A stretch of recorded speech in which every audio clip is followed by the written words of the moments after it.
오늘 하루 뭔가 제대로 한 거 없이 하루를 보내거나 아이디어를 내야 되는데 결과를 내지 못하거나 많은 생각으로 머릿속이 복잡하지 않으셨나요? 우리 모두 늘 이런 문제로 고민하곤 합니다. 홍수 같은 정보, 불필요한 감정과 생각들 속에서 내 인생을 조금 더 스마트하고 체계적으로 관리하고 싶다. 이러한 문제를 해결할 비밀의 열쇠는 바로 생각 정리입니다. 앞으로 디지털 마인드맵과 같은 인공지능 소프트웨어가 단순한 정보를 유용한 지식으로 바꿔주게 될 것이다 라고 빌 게이츠가 한 인터뷰입니다.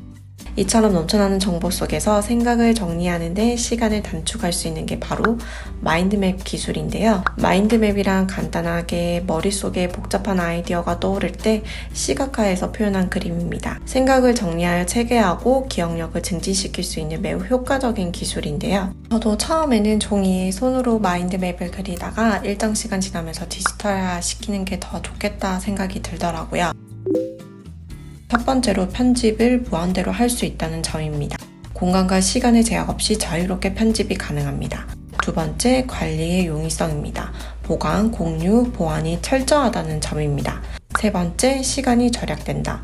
손으로 적는 것보다 키보드로 적는 게 훨씬 빠르기 때문에 아이디어를 생각할 수 있는 시간을 훨씬 더 벌 수 있습니다. 이처럼 디지털 마인드맵 관련된 다양한 프로그램이 있는데 제가 오늘 추천해드릴 어플은 바로 이드로마인드입니다. 제가 아이디어를 정리하기 위해서 굿노트, 메모장, 노션 등 다양한 어플을 사용해봤는데 활용성으로는 이드로마인드 어플을 따라올 수가 없더라고요. 일단 무료이고 사용 방법이 누구나 쉽게 이용할 수가 있어요. 현대인이라면 무조건 필수적으로 배워야 할 생각 정리 방법, 일상생활에서 활용할 수 있는 메모의 기술을 이 어플로 어떻게 활용할 수 있는지 공유해 드릴게요. 설명란에 있는 링크를 통해서 프로그램을 다운받으시면 됩니다. 프로그램이나 어플을 다운받고 실행시킨 다음에 만들기 마인드맵을 클릭해주세요. 그럼 이렇게 기본 마인드맵이 나옵니다. 여기서 레이아웃을 원하는 대로 바꿔줄 수 있는데요. 첫 번째로는 기본 마인드맵입니다. 중심 주제로 시작해서 세부 주제로 뻗어가는 마인드맵입니다. 두 번째는 트리맵입니다. 나뭇가지처럼 위에서 아래로 뻗어가는 구조로 정보의 순서 흐름을 잘 파악할 수 있어요. 세 번째, 타임라인 맵입니다. 단계별로 계획을 수립할 때 쓰기 좋은 맵입니다. 네 번째로는 조직도 맵입니다. 회사에서 조직을 구성할 때 한눈에 회사 구성원을 파악할 수 있어요. 다섯 번째, PC형 맵입니다. 원인과 결과를 분석할 때 쓰기 좋은 맵이에요. 여섯 번째, 트림표 맵입니다. 개인적으로 표로 딱 정리되어 있어서 과제나 업무에 쓰기도 좋은 맵입니다. 일곱 번째, 방사형 맵입니다.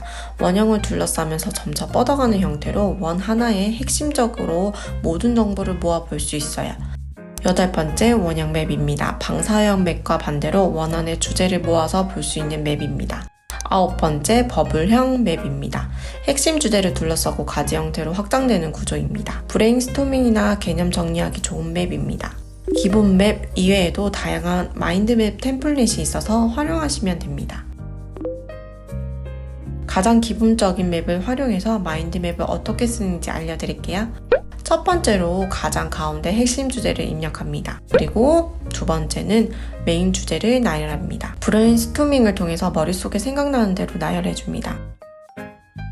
세 번째, 하이 토픽에 대해서 상세히 설명합니다. 메인 주제에 대한 하이 토픽을 짧게 정리해봅니다. 네 번째, 주제를 다시 정렬해줍니다. 저는 우선순위대로 정리를 다시 해줍니다.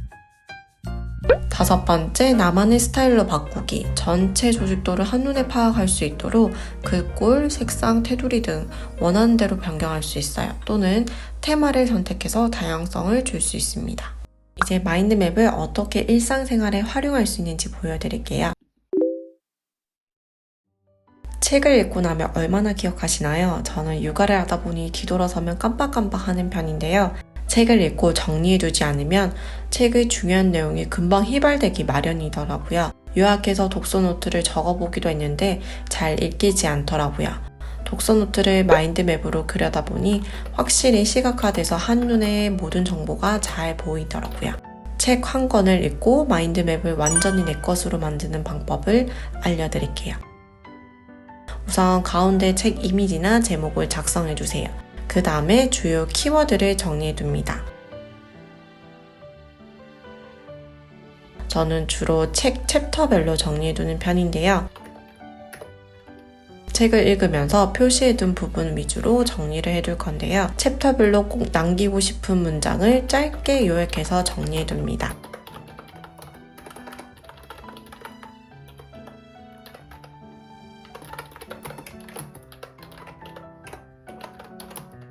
마지막으로 인생에 적용하고 싶은 한 가지를 한 줄로 요약합니다. 이렇게 정리해두면 한눈에 내가 읽은 책 요점을 모두 정리할 수 있게 됩니다.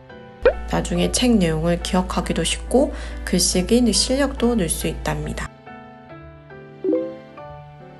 공부는 하기 싫고 외울 것 많은데 단시간에 어떻게 할 수 있을까? 저도 실제로 대학교 때 많이 썼던 건데요. 바로 상위 1% 비밀 학습법으로 유명한 마인드맵 공부 방법에 대해서 알아보도록 할게요. 우선 만들기에서 정리해둔 외부 자료를 가져옵니다. 다양한 형태의 파일을 지원하기 때문에 좋은 것 같아요. 그러면 자동으로 마인드맵이 생성되는데요. 자동으로 생성되었기 때문에 조금은 수정을 해줘야 됩니다. 배열도 정리해주고 글꼴이나 색상도 바꿔줄게요. 중요하게 외워야 할 포인트는 이모티콘으로 표시해둡니다. 이렇게 정리한 마인드맵을 프린트해서 계속 읽어줍니다. 마지막으로 형광펜으로 핵심 내용을 체크하면서 기억을 강화시킵니다.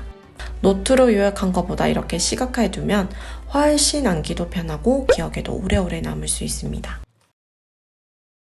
회사에서 업무를 수행하거나 팀원들과 협업할 때 마인드맵을 사용하면 복잡한 업무 프로세스를 단순화해서 한눈에 파악할 수 있습니다. 아이디어 구조와 프로젝트 관리, 미팅 아젠다, 업무 회의록, 팀원 협업 등 다양한 마인드맵을 활용할 수 있는데요. 그 중에서 프로세스 계획을 하는 방법에 대해서 알려드릴게요. 우선 목표를 설정할 때 스마트 원칙에 따라 구체적이고 측정 가능하고 현실적이고 조직 전략과 일치하는 목표이고 목표 기한을 설정해야 됩니다. 프로젝트는 팀원들과 함께 협업해야 되는데요. 이트루마인드에서는 팀 공간을 만들어서 팀원들과 팀 프로젝트를 함께 협업할 수 있어요. 그럼 프로젝트를 어떻게 구성하는지 보여드릴게요. 가운데는 프로젝트 명을 작성하고 첫 번째는 프로젝트 개요를 작성, 두 번째로는 프로젝트 목표를 설정하고 세 번째로는 작업 목록을 작성합니다. 프로젝트 조직 구성원의 역할과 책임 분담을 적습니다. 프로젝트를 완수하기 위한 예산 계획을 적습니다. 마지막으로 커뮤니티 계획입니다. 정기 회의를 언제 할 건지에 대한 계획을 적습니다. 이렇게 완수된 프로젝트는 여러 가지 파일로 내보내기도 할 수 있고 암호도 걸어둘 수 있어서 프로젝트 관리를 매우 유용하게 할 수 있는 것 같아요. 마인드맵을 일상, 여행, 업무, 사업, 자기계발 등 다양하게 쓸 수 있는데요. 선선한 가을 날씨, 딱 여행 가기 좋은 날씨인데요. 사실 저는 시간이 없어서 이번에는 AI 기능으로 여행 계획을 세워보도록 하겠습니다. 홈 화면에 들어가서 AI 기능 검색, 그 다음에 AI 슬라이스를 클릭해주세요. 여기서 원하는 요소를 선택한 후 저는 채팅창에 거제도 2박 3일 여행 계획 세워줘 라고 입력해 보겠습니다. 그럼 자동 생성된 내용을 바탕으로 제가 조금 수정해서 만들어준 다음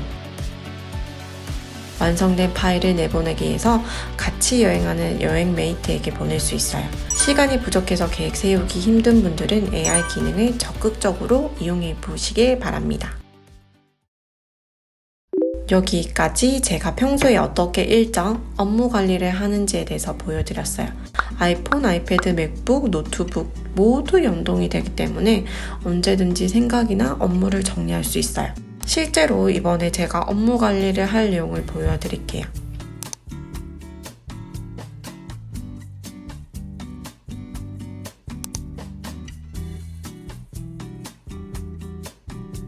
이트루마인드는 무료로 이용할 수 있으니 이용해 보시길 바랄게요. 여러분들의 스마트한 하루를 응원합니다. 오늘도 영상 시청해 주셔서 감사합니다.